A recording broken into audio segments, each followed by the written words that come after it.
So the first profile I want to look at here is going to be our beginner newbie. This is the relatable baseline of the cycling world. These aren't people that you want to hate on. You want to encourage them to keep up with the sport, but they're going to be missing a lot of the common elitist cues, like they're going to be riding flat pedals. There's nothing wrong with that. They're going to be rocking mismatched gear, and they could be riding flat bar commuter bike or a entry-level road or gravel bike.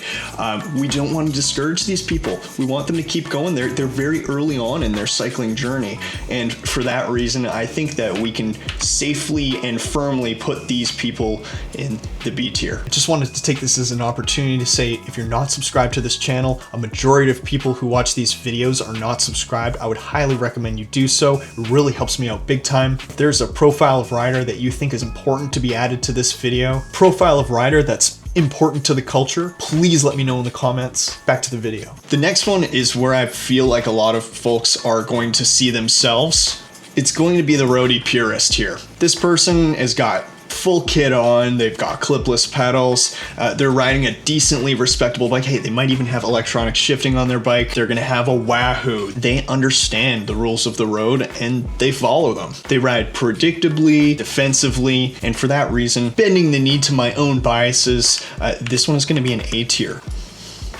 So this next one is actually an offshoot of the previous Roadie purist. The main differentiator is that this person is likely over the age of 40 and has had significantly more time in the sport, significantly more money into gear, but perhaps they're not quite in tune with the culture. This is what I like to call the coomer. This person is the epitome of your elitist Fred type, your dentist, your doctor, your lawyer. They're riding likely a very expensive rig. They're very likely to offer you completely unsolicited advice, especially if you're a woman. And a lot of the times they can be diehard loyalists to whatever exact gear that they've chosen. So, rim brakes, Italian frames. Oh yeah, I really like Campagnolo. And they're absolutely willing to go to war with anybody who speaks out against that. These guys are strong riders, but they're notoriously unfriendly. If you put two of these guys in the same room and they ride different frames or different group sets, get ready for the most insufferable conversation you've ever heard. Possibly even a fist fight. For these guys, we're going C tier. All right, next up we have our Steezy commuter. So this guy's a cool dude. He's riding a bike that's super nice and he's obviously just going from A to B. He's probably got some cool lifestyle sort of piece of gear. These guys overbike the daily commute for just pure unadulterated aesthetics. But for the aesthetic purposes, it's objectively impractical for what they're actually trying to use it for. But it pushes the bike culture forward, and that's what we're trying to do here. So what we're gonna do is we're gonna put these guys in A tier. All right, next is one of my favorites. We've all seen one of these guys. Now these are your stealth speed focused riders. It is the commuter ninja. Boom. These guys do not care about having lights or bright clothing. They are literally trying to get from point A to B as fast as humanly possible. They're obviously quite a strong rider. Creep up on you without making a sound and then just absolutely blow past you with a flat bar. I've seen guys like this riding commuter bikes or even those 26-inch mountain bikes, and these guys are just demons on these things. They can be dressed head to toe in black gear, no lights on the bike, no reflectors. It's like they don't want to be seen. It's like being in traffic to them is a non-factor. These guys are dead focused on getting from point A to B, and they have very little regard for any actual cycling culture. I look at these guys though and I'm like, wow, these guys are low-key legends though, so for that reason, we're gonna put them in the B tier.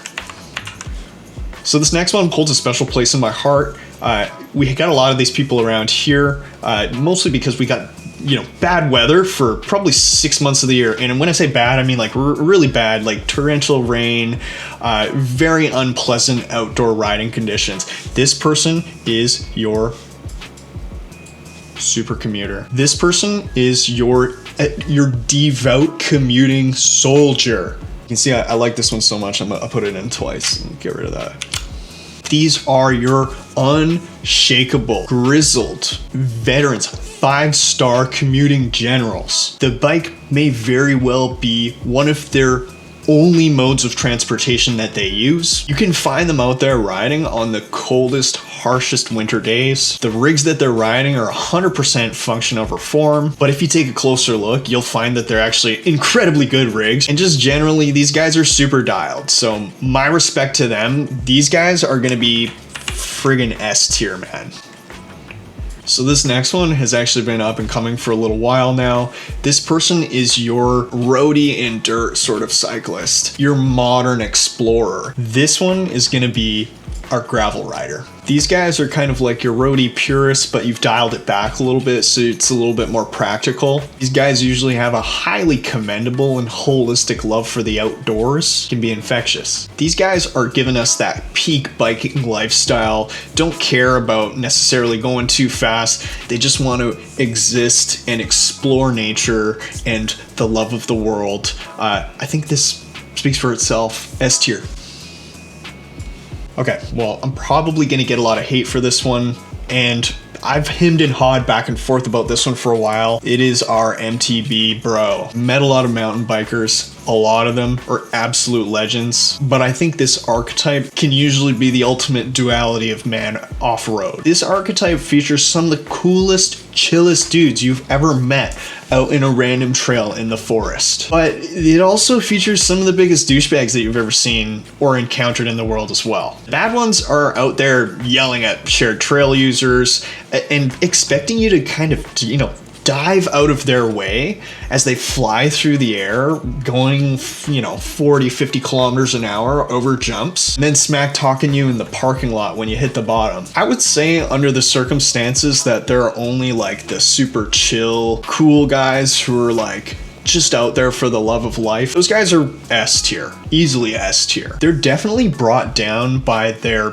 F tier, rockstar energy drink guzzling douchebag counterparts. So for that reason, I'm gonna have to stick these guys in B tier. So this next one is an offshoot of one that we've already kind of looked at, except the only difference here is that this person is on an e-bike. This is our e-bike newbie. This is our clueless beginner that has now been armed with terrifying instant torque. They have all of the exact negatives of a beginner newbie, but it's now amplified by the fact that they can go really fast. Their lack of skill and etiquette is now completely amplified by the fact that they can pretty quickly reach 20 miles per hour, 35 kilometers per hour. They don't have a lot of bike sense or awareness, and that can actually be quite dangerous on the road, especially if they're ripping up behind you. If I was to use a car analogy, these guys are basically your base trim white Tesla Model 3. Just a dangerous combo of high speed and low skill. Again, these guys are still newbies, so you can't hate on them too hard. They're outside, they're enjoying the world on two wheels.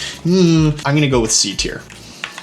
We're not done with the e-bikes here. And the next one that I have here is our Ebike Karen. These are our aggressive, entitled commuters, again, on an e-bike, so we got that terrifying speed that they can now go. These people are not usually bike enthusiasts, but they hold that same kind of elitist attitude that one would have. You can usually find this person screaming at other road users, and they're usually the masters of creating these massive, unnecessary public confrontations. Bonus if they're also 100% in the wrong as well. I think it's obvious where these people end up. This is just pure toxicity to share the road with. F tier. Oh man, we're saving some of the best here for last. All right, so this is one of my favorites. I've been seeing this a lot more lately. This is your electric dirt bike user. I hemmed and hawed about even including this one in the list. These are just unlicensed motorcycles masquerading as bikes. These guys will rip down segregated bike lanes and use other bike infrastructure at top speed, utilizing unnecessarily hard and aggressive acceleration. If you catch these guys on mountain bike trails, you'll find them doing that corny like air pedaling thing to pretend that they have pedals while they just lay waste to the trails that are made for, people riding regular mountain bikes under their own regular power. These are usually owned by somebody who likely wants a fast vehicle but doesn't want to pay for insurance or licensing, or perhaps they can't get through with the licensing because they have too many DUIs or reckless drivings on their record. These are those Surron and Teleria type bikes. Bikes are objectively cool, but their use case is really ruined by the scumbags who will probably, smoke a stroller or ride down the sidewalk and smoke an old lady and just ride off, If it wasn't obvious, F tier. These guys are absolute chaos agents, fueled entirely by their desire to meet delivery deadlines.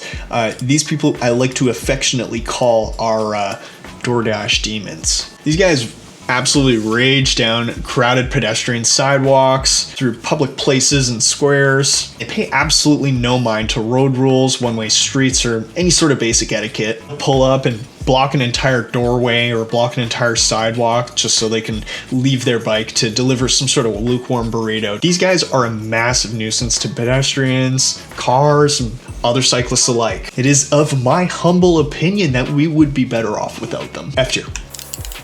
Now this last one holds a special place in my heart. These guys have reached out to me in my time of need. I think these guys are the heroes that we need, and we should all strive to be ourselves.